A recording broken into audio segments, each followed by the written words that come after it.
Chloe a fi'n gweithio i'r Academi Apprenticeship o dan o'r Bwrdd Iechyd Hywel Dda.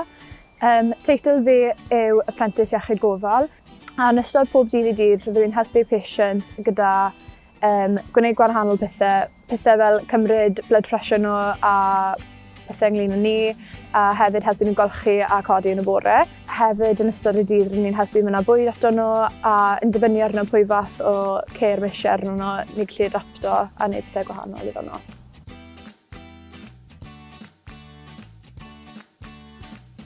O tyfu lan, o'n i wastad moyn wneud rhywbeth yn iechyd, o'n i ddim cweit yn siŵr beth, ond ar ôl edrych ar gwahanol ffurfiau o gweithio yn y swyddfa iechyd, nes i penderfynu nyrsio bydd y peth byddai'n joio'r mwyaf.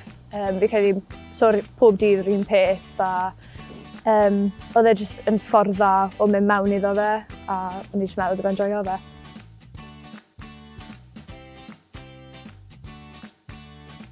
Fi'n credu mam fi nath dylanwadu fi mwyaf. Tyfu lan o mam fi wastad yn gweithio yn y sector iechyd y gofal. A jyst gweld y ffordd oedd hi yn edrych ar ôl pobl a oedd hi'n rili dda yn job hi. O'n i'n gallu gweld y gwahaniaeth oedd hi'n wneud yn y cymuned, so fi'n credu oedd na wedi dylanwadu fi lot i moyn mynd mewn i'r iechyd yma.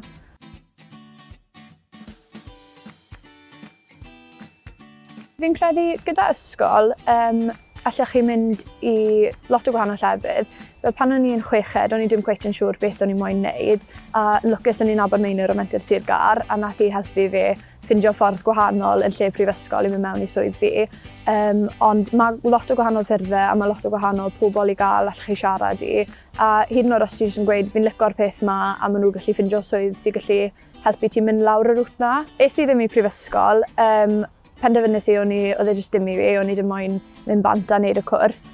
A hefyd, gyda'r apprenticeship, obviously chi'n cael talu y holl ffordd trwyddo, a os ei di prifysgol nyrsio, so chi'n cael talu. A falle mae fe'n cymryd bach yn hirach, ond yn gyfan gwbl fi'n credu mae fe'n opsiwn eitha dda i cael chi mewn iddo fe.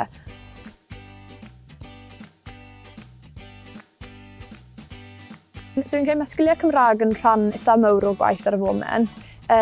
Ar y foment fi'n gweithio'n Tregaron sy'n ysbyty cymunedol, a mae rhan fwyaf o patients ni dydd i dydd Cymraeg yw'r unig peth maen nhw'n siarad. So mae fe'n helpu gyda, os maen nhw'n dod mewn iddo ni a adre maen nhw'n siarad Cymraeg a sim lot o Saesneg i gael, rhai weithiau mae'n helpu os ni jyst yn mynd mewn a cael chat fach da nhw yn y Cymraeg. So gallen nhw gweud unrhyw beth sy'n boddran nhw neu unrhyw beth maen nhw'n gyfynnu, ond so nhw'n cweit yn siŵr sut i ffurfio fe yn y Saesneg. A fi'n credu mae'n neud nhw teimlo bach mwy cartrefol wedyn ni yn yr ysbyty.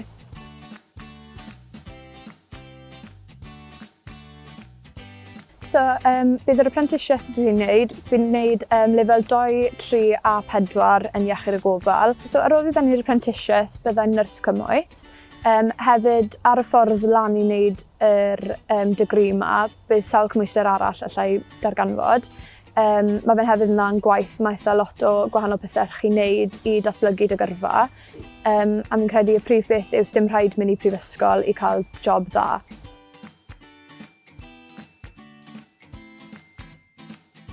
Fi'n credu y peth mwyaf cyffrous yw bod dydd i dydd, so chi'n mynd i gweld yr un peth drosto, mae pob claf yn gwahanol, a hefyd mae fe'n eich chi'n teimlo dda bod chi'n helpu'r cymuned a helpu pobl gwella a mynd nôl i teuluoedd nhw.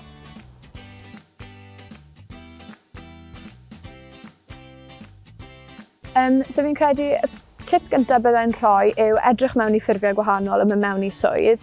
Fi'n credu yn ysgol ar ôl wneud lefel A, mae lot o bobl sy'n mynd i prifysgol, ond os ych chi'n edrych rownd a siarad â bobl gwahanol, chi'n ffindio mae gwahanol fforddau i mynd mewn. A fi'n credu'r ail tip bydd paid teimlo lot o pressure neu pwysau arno chi i mynd i prifysgol yn syth. Allwch chi'n gwneud unrhyw beth tuag ato swydd pwy bynnag oedran i chi. Fel fi'n nabod lot o nurses sy'n newydd dechrau a maen nhw'n 40s, 50s, bethau fel ni. A fi'n credu'r trydydd tip yw jyst triad gorau glas a cadw ymlaen yn bod dy hunan, a fi'n credu bod chi'n mynd yn bell yn ei ni.